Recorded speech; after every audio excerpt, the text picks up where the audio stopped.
mission with this show is not only to bring you testimonies and share with you the Word, but also to explore new ministries and to explore what's out there and to network and be a resource for you. And in so doing, this is a very challenging ministry. I'd like to introduce Pastor David Spakes. Welcome to the show. Thank you for having me. You have a very unique ministry and goal that you're going for. Tell us about it. Well, the direction that God has sent us in is to basically reach to a group of people that are unreached in our area. And this is people who we call sincere skeptics. People who basically believe and have been studying in science so much that they lose sight that it's possible to believe that there's God also. And in every family that I've spoken with, and every person is touched by this, because we all know someone who we've tried to witness to over the years. We've tried to share Christ with them, but they say, oh, I can't believe in God because after all the world evolved on its own, and you know about the Big Bang, don't you? And the universe is so large there just can't be God. And so basically, yes, we are called, and this is specifically who we would like to bring the gospel to and share the good news. Amen.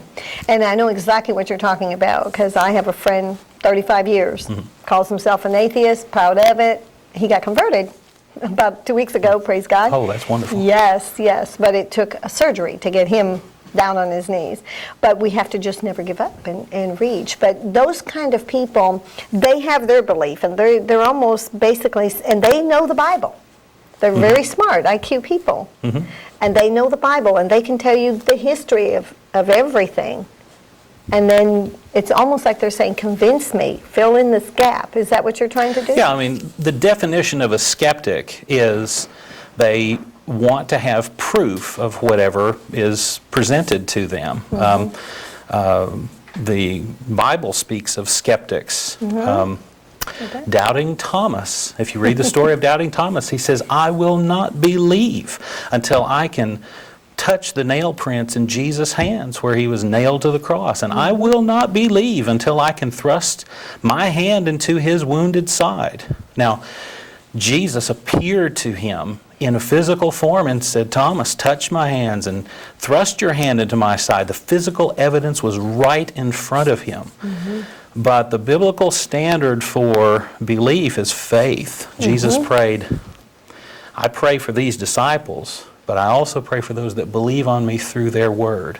And that's all we have to share with them, is the eyewitness accounts of the people there. And skeptics don't generally take eyewitness accounts to be solid evidence.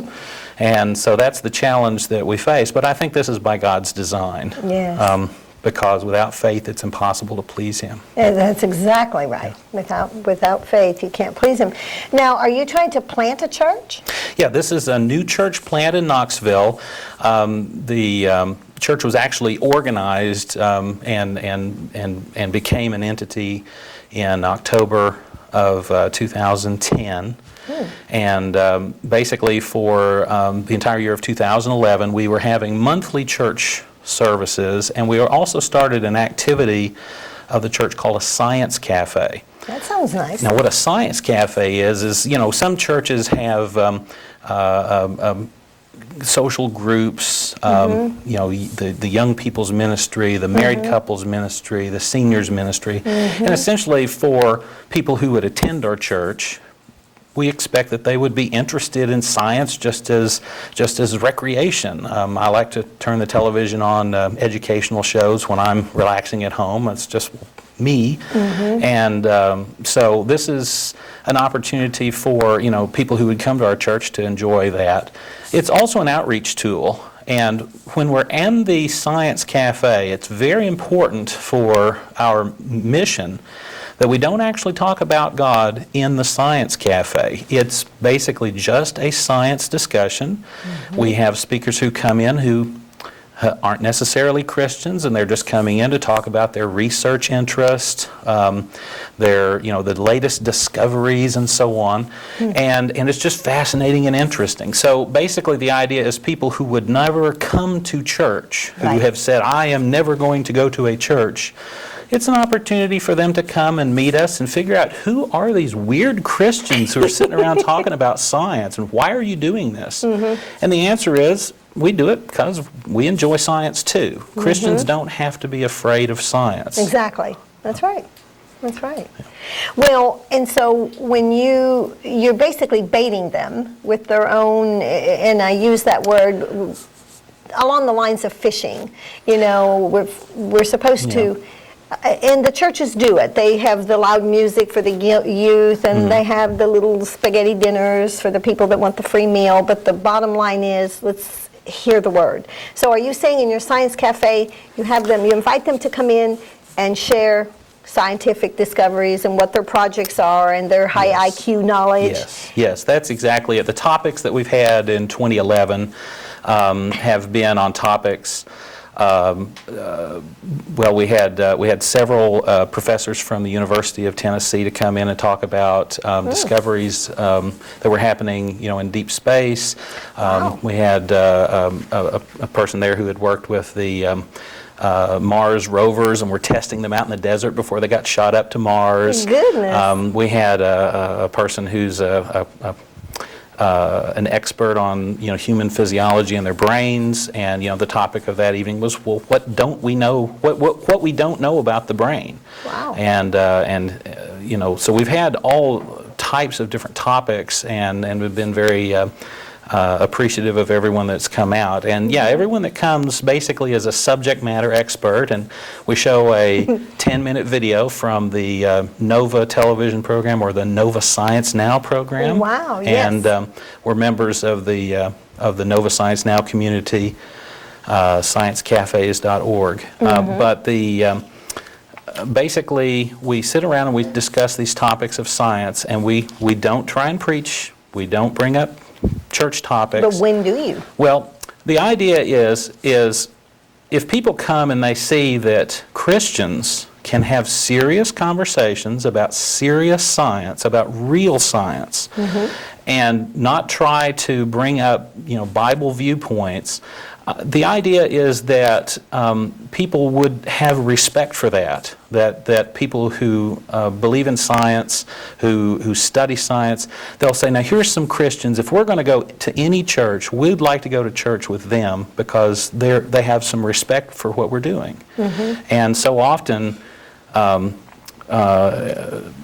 we in the church have been guilty of essentially pushing these people away because we're afraid of what they're doing. We're afraid that somehow it threatens God. Well, God is not threatened by anything that they discover. I mean, every discovery that comes out, whatever it is, God is ultimately He's the creator of all. Of the discovery, and right. so basically we don't try to tell them that their science is wrong, because ultimately when we have conversations with people who aren't Christians, the most important thing we can tell them about is the resurrection of Jesus. If I have 2 minutes to witness to someone and tell them about my faith, if I have 2 minutes to witness to them, I don't want to start by, evolution is wrong and you guys shouldn't be learning that because the Bible talks against that and blah, blah, blah.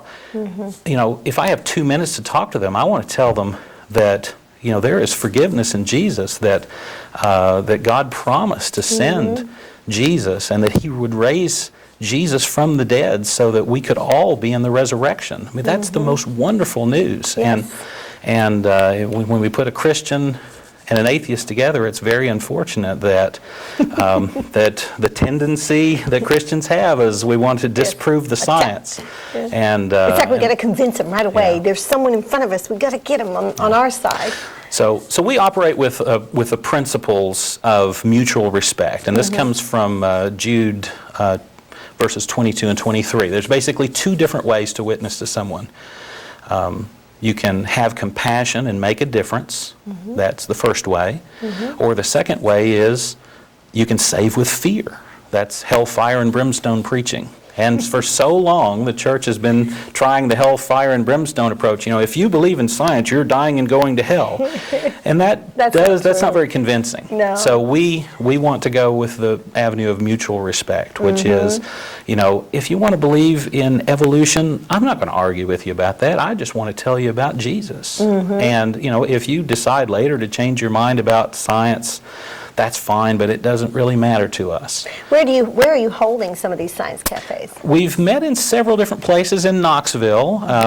Some of our meeting places have been at the Town of Farragut Community Center, and more recently we have a meeting facility at Iams Nature Center. Oh, nice. And we have great hopes that with you know, through cooperation of effort with Iams Nature Center, they've graciously allowed us to hold our Science Cafe events there, and as much as they like, we will help them with their Science Cafe. They also operate a Science Cafe, so we are.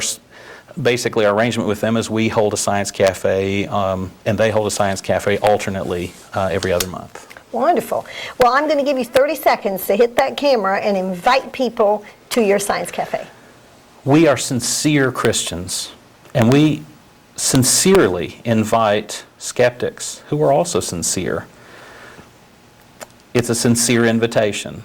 We're not going to preach at you. We just want to meet you, and we want to enjoy science discussions with you. And if you choose to come to church with us, you would be welcome with open arms. Very nicely done. I know it's a challenge what you have ahead of you, but you have been called for this, and that's a wonderful thing. We each have our calling. And this is what you need to be. If you're a viewer out there, you step out, and God's calling you to do something, just go for it, because God knows what He's doing. And He certainly knows what He's doing with Pastor David Spakes. Thank you so much for watching.